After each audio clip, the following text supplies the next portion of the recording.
عارف ليه السوشيال ميديا ببلاش؟ عشان انت السلعة. انت وقتك وعينك وتركيزك واعصابك. كل مرة بتشوف فيها فيديو بتعمل سكرول حد بيكسب، كل لايك بتعمله حد بيحلل شخصيتك، كل دقيقة ضاعت من وقتك بتتباع في مزاد الاعلانات، وانت فاكر انك بتتفرج وانت في الحقيقة هم اللي بيتفرجوا عليه.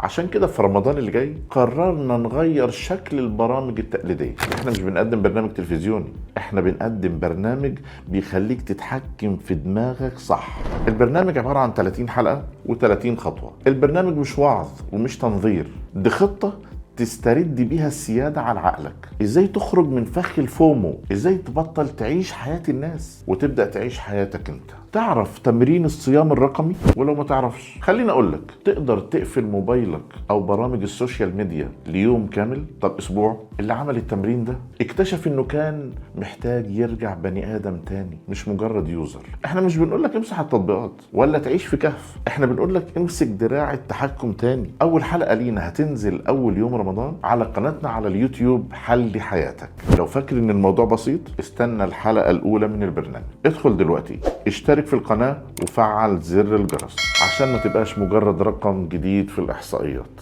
رمضان ده يا إما تسترجع نفسك يا إما تكمل سكرول. وخليك فاكر، أنت مش يوزر، أنت إنسان وحل حياتك. ولو حياتك حلوة الله يزيدك حلا.